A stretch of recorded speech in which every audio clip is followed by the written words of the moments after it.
Assalamualaikum warahmatullahi wabarakatuh. Berjumpa lagi kawan-kawan dengan kami Studio Video Tuvo yang juga bagian dari bimbel marketing yang ada di Jombang. Kawan-kawan, pada kesempatan kali ini kami akan melanjutkan pembahasan tentang cara mengenali adjektif atau kata sifat. Di video sebelumnya kami sudah menjelaskan cara mengenali adjektif dari sisi tulisannya, ya, dari sisi tulisan. Nah, untuk video yang sekarang kami akan menjelaskan cara mengenali adjektif dari sisi letaknya.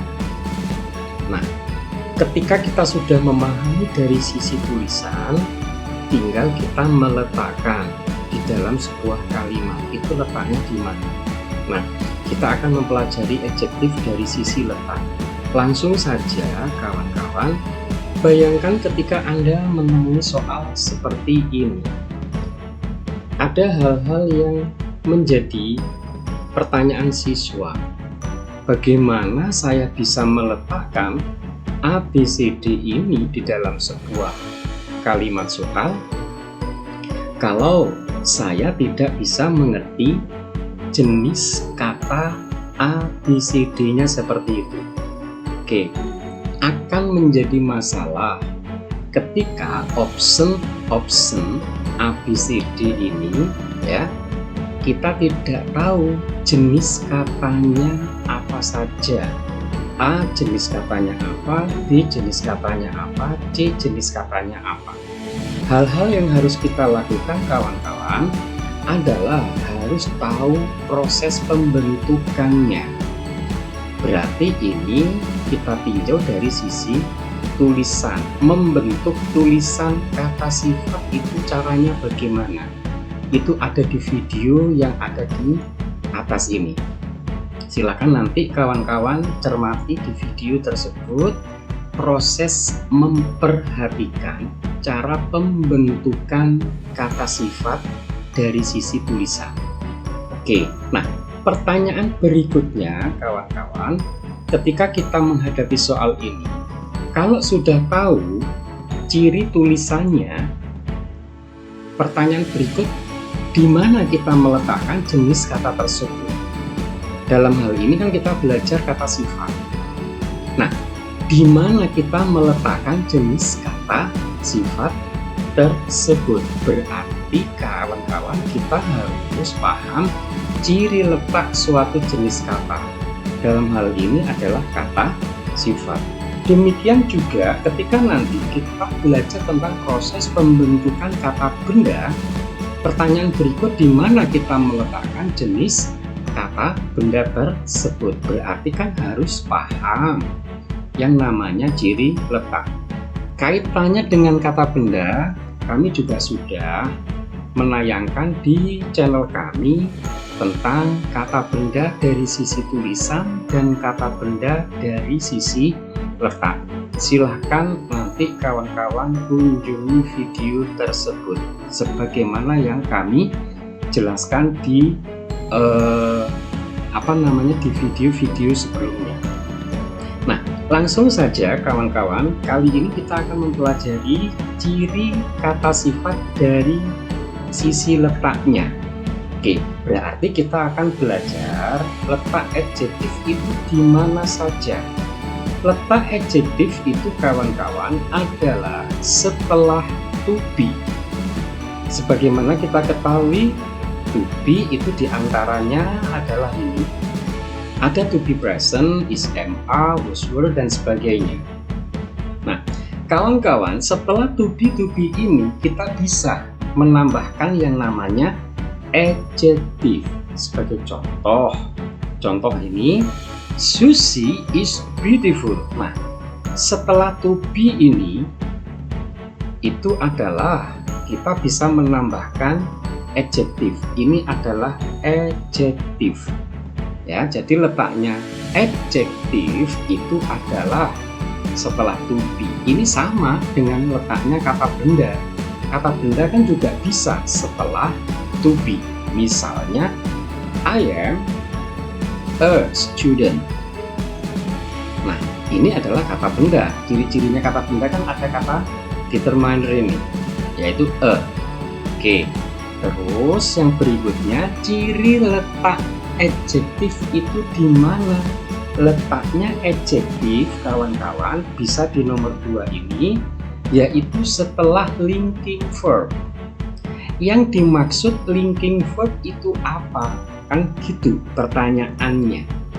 Kawan-kawan, yang namanya linking verb, oke. Linking verb itu adalah kata kerja, namanya saja verb. Kata kerja yang bisa diganti to be. Yang bisa diganti to be, namun tidak merubah makna. Kawan-kawan, setelah to be tadi kan ada adjektif, ya kan? Kita kan sedang belajar letaknya adjektif. Letaknya adjektif itu adalah setelah linking verb di antaranya. Setelah linking verb itu harus diikuti nanti adalah adjektif. Contohnya adalah begini. Susie looks beautiful. Nah ini adalah adjektif. Dan ini adalah namanya linking verb. Linking verb itu pengertiannya adalah kata kerja yang bisa diganti to be. Berarti looks di sini itu bisa diganti to be, yaitu to be-nya diganti to be is karena Susie. Nah, kawan-kawan seperti ini. Yang bisa diganti to be itu namanya adalah linking verb. Sebagai aturan, setelah linking verb itu harus diikuti adjektif. Sementara pengertian linking verb itu adalah kata kerja yang bisa diganti to be. Nah, setelah to be kan juga boleh diikuti adjektif. Berarti kedudukan linking verb dan kedudukan to be adalah sama. Begitu kawan-kawan ya. Sebagai tambahan informasi bahwa ketika Anda ingin merubah looks ini diganti to be, maka to be yang dipakai nggak boleh sembarangan. Di sini nggak boleh pakai was. Di sini nggak boleh pakai was. Kenapa? Karena looks di sini kan present. Maka to be yang mengganti juga harus to be present. Maka to be yang diganti adalah, to be yang digunakan untuk mengganti adalah harus juga to be present. Oke. Meskipun was juga boleh dipakai oleh Susie, tetapi permasalahannya looks di sini tadi kan present. Maka kalau Anda ingin mengganti looks dengan to be, harus memperhatikan tenses. Ketika looks-nya di sini pakai verb 2, maka Anda harus pakai was. Istilahnya aturan dasar dari tenses tetap harus digunakan. Begitu ya. Oke, berarti secara kesimpulan ketika Anda menggunakan linking verb yang verb 2, misalnya look, Anda kalau mau pakai to be, ya to be-nya harus dari yang lampau, yaitu was atau were, tergantung subjeknya. Ketika nanti kita menggunakan linking verb-nya pakai verb 1, ya di sini harus pakai is, am, are. Yang to be is, am, are gitu ya. Oke, aturan tenses intinya harus tetap digunakan. Oke, ada 2 sudah ciri letak dari adjektif setelah to be dan setelah linking verb. Kita akan mengajak Anda mengenal lebih jauh tentang linking verb. Di antaranya adalah, nah ini kawan-kawan, kata-kata turn, grow, act, smell, ini kategorinya adalah linking verb. Kenapa? Karena bisa diikuti oleh yang namanya adjektif.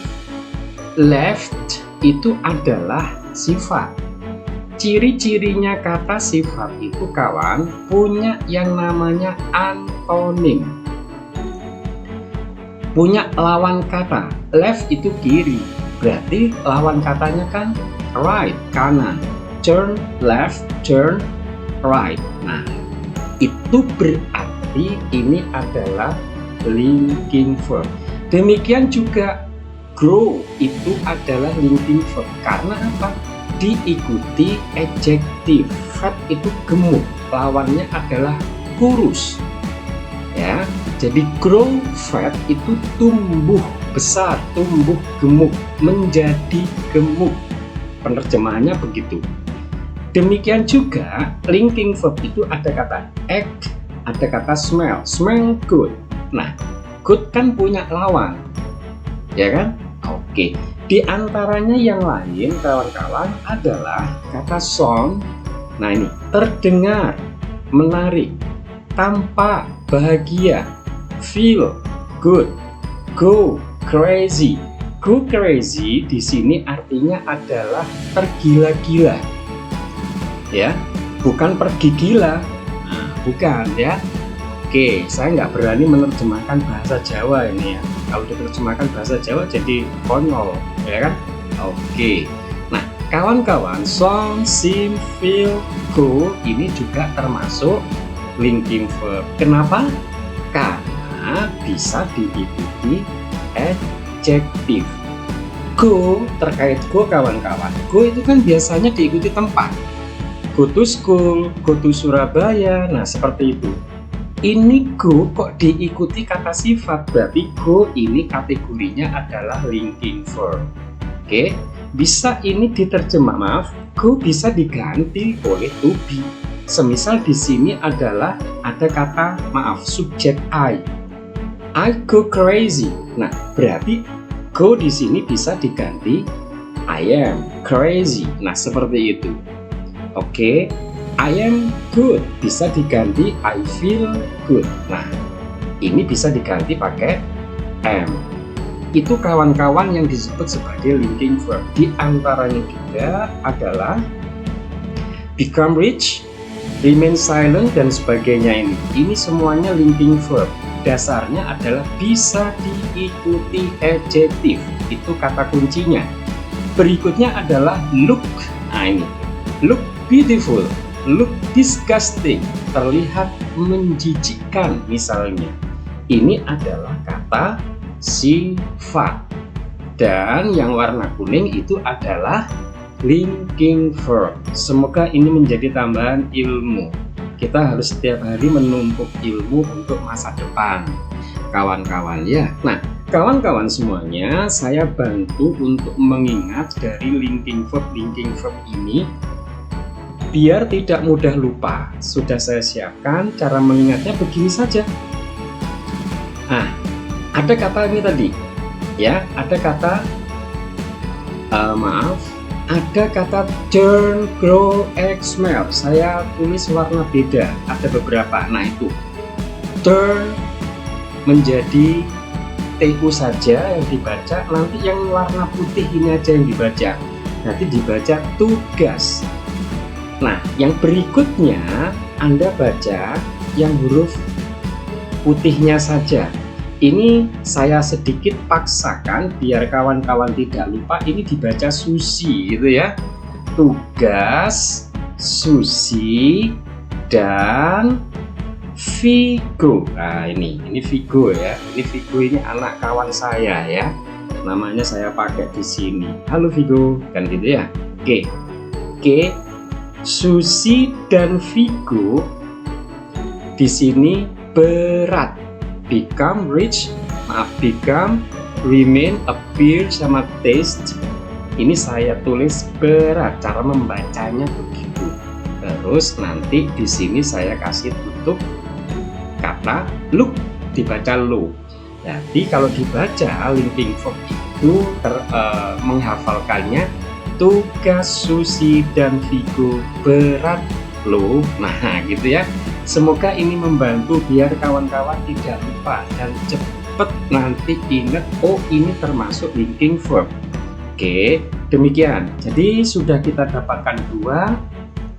Letaknya adjektif itu tadi, letaknya adjektif kawan-kawan adalah setelah to be setelah to be, setelah linking verb. Ini tabungan untuk ilmu sampai slide ini.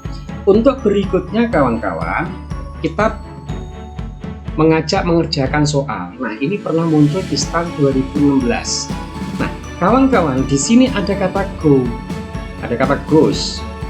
Logikanya kalau kata goes itu kan biasanya diikuti adverb of place, tempat. Kok di ABCD-nya disediakan seperti ini, tidak ada keterangan tempat? Hati-hati, Anda sedang menghadapi soal linking verb. Nah, bayangkan kawan-kawan, ketika kita tidak tahu dari sisi tulisan, ciri tulisan, logikanya tadi linking verb itu kan harus diikuti adjektif. Ini yang harus diingat. Setelah adjektif, setelah linking verb harus diikuti adjektif. Bayangkan kalau kita tidak tahu tulisan adjektifnya bagaimana, yang mana. Nah, kita akan kesulitan. Anda bisa lihat lagi ciri-ciri adjektif itu ada di video sebelumnya. Ya, kawan-kawan, kalau nes ini adalah ciri kata benda. Ya kan? Oke, langsung saja jawabannya adalah yang A. Ini adalah kata sifat kawan-kawan. Demikian juga untuk soal yang kedua. Oke. Nah, nakalnya si pembuat soal, siswa sudah menghafalkan bahwa yang namanya go itu adalah linking verb kalau diikuti adjektif. Ternyata di sini ditulisnya pakai verb 2. Kawan-kawan harus menyadari bahwa ini tetap linking verb, ya. When ini termasuk tetap linking verb. Kenapa? Karena persediaan jawaban mengacu kepada yang namanya adjektif. Yang kita tahu bahwa adjektif dari soal ini adalah crazy. Nah, ini adalah kata sifat. Jadi ini linking verb, terus butuh yang namanya adjektif. Adjektifnya adalah yang D. Gitu kawan-kawan ya. Nanti juga akan diceritakan dari mana asal usulnya ini jenis katanya apa. Itu nanti akan dipelajari di video berikutnya tentang adverb. Oke. Berikutnya kawan-kawan, letaknya adjektif itu adalah setelah adverb of degree. Apa itu? Yaitu keterangan tingkatan atau intensitas yang menyatakan seberapa besar, kan? Seberapa kuat. Nah, ini kan namanya sifat. Besar itu kan sifat. Seberapa dalam. Nah, ini kan sifat. Berarti untuk menyatakan hal-hal yang demikian disebut sebagai adverb of degree. Di antaranya banyak sekali kawan-kawan. Nah, ini kalau ada kata-kata ini kawan-kawan, kalau ada kata-kata ini Anda harus menambahkan adjektif. Nah, berarti Anda harus tahu tulisan adjektif itu yang kayak apa. Berarti Anda harus tahu tulisannya sebelum meletakkan tulisan itu. Nah, ada kata so, ada kata very. Nah, kan gini. Ini namanya adalah adverb of degree untuk menyatakan tingkatan. Ya. Oke, contohnya Susi, tadi kan Susi is beautiful. Biasa saja berarti Susi cantik. Cantiknya Susi biasa saja kalau di contoh yang tadi. Tetapi ketika ada kata so, ini untuk mempertegas tingkatan, berarti sangat cantik. Nah, ini Susi sangat cantik. Semisal di sini ada kata extremely, boleh juga ini sampai ganti extremely. Nah, boleh, karena ini juga termasuk penegas sifat yang ada di belakang nanti. Extremely itu sangat. Nah, ini ya, ini sangat, berarti mungkin cantiknya kebablasan, terlalu maju, biar anak-anak sekarang gitu ya. Nah, Susi sangat cantik, Anda tegas ngomongnya. Demikian juga she is extremely bossy. Nah, ini kawan-kawan, di video sebelumnya salah satu pembentukan kata sifat adalah menambahkan huruf Y ini. Ya, di antaranya kemarin yang sudah saya ceritakan adalah cloud menjadi cloudy. Nah, ini kata sifat yang belakangnya huruf Y. Kalau bossy ini artinya apa, Pak? aslinya dari kata bos. Bos itu kan tukang memerintah. Berarti kalau sampean tambahi huruf Y itu menjadi cerewet. Dia sangat-sangat cerewet. Nah, seperti itu. Banyak ngomong, banyak omongnya. Berarti sangat-sangat cerewet. Bosi. Nah, itu artinya adalah cerewet. Kayak bos gitu loh ya. Kalau bos punya hak untuk cerewet. Tetapi kalau kita bukan bos, tapi kok banyak omongnya, banyak cerewetnya, berarti kita disebutnya adalah bosi ya. Oke. Berikutnya, ciri kata sifat sudah dapat 3 kita letaknya tadi, yaitu setelah. Saya ulang-ulang, saya tidak bosan-bosan untuk mengulang demi kawan-kawan semuanya, yaitu setelah to be, setelah linking verb ya, setelah adverb of degree. Nah, ini adalah letaknya adjektif, ditambah satu lagi yaitu di antara determiner sama noun. Tentang determiner kawan-kawan bisa Anda lihat di video sebelumnya, yaitu tentang proses letaknya kata benda ya. Jadi nanti bisa dilihat di video tentang letak benda. Nah, determiner itu yang mana? Determiner itu kawan-kawan diantaranya adalah yang some, many, the, my, dan sebagainya itu. Oke, ya. Contoh determiner itu yang ini. Nah, ini adalah determiner. Ya, ini bagian dari determiner. Terus letaknya kata sifat adalah di antara determiner dan benda. Nah, ini bendanya. Ini bendanya. Berarti kalau demikian ini adalah adjektifnya. Mari kita simak berikutnya. Nah, ini adalah determiner. Pembatas ya, membatasi determiner itu. Terus berikutnya adalah, nah, ini adalah namanya kata sifat, adjektif. Terus di sini ada kata benda. Berarti letaknya adjektif itu di antara determiner sama benda. Tengah-tengahnya ini ada isi yang namanya adjektif. Kawan-kawan, pola yang demikian ini disebut dalam teori bahasa Inggris disebutnya adalah noun phrase. Ini nanti ada bahasan sendiri tentang noun phrase ya. Noun phrase itu nanti sangat luar biasa. Biasanya ini sudah dipelajari di kelas 10. Ini kelas 10 sudah belajar ya. Oke. Nah, berikutnya kawan-kawan, saya buatkan contoh yang tadi kita bahas. Di sini ada kata yaitu determiner. Di sini ada kata girl yaitu kata benda. Isinya apa? Berarti isinya adalah adjektif. Adjektifnya yang mana Pak dari ABCD ini? Nah, berarti kawan-kawan, Anda wajib memanggil sufiks-sufiks pembentuk sifat. Nah, ini adalah sufiks-sufiks pembentuk sifat. Ya, jadi kalau ada belakangnya tulisan-tulisan ini seperti yang di video sebelumnya, berarti ini kata sifat. Berarti salah satu ciri kata sifat adalah belakangnya pakai full. Maka dengan mudah nanti kawan-kawan, kalau Anda sudah paham ciri tulisan ya, paham ciri tulisan, berarti kita akan mudah mengenali ABCD-nya seperti ini, jenis katanya apa saja dari ABCD ini. Gitu ya. Maka saya akan mengulang-ulang himbauan saya, kawan, Anda harus paham jenis kata dari sisi tulisan maupun dari sisi letak. Ini pentingnya belajar tentang teori derivatif. Gitu kawan-kawan semuanya ya. Sekali lagi informasi, kami juga memproduksi video-video pembelajaran TOEFL. Silahkan kalau Anda ingin lebih jauh memahami info ini, silahkan Anda klik info yang ada di deskripsi. Terima kasih, kami akhiri. Wassalamualaikum warahmatullahi wabarakatuh.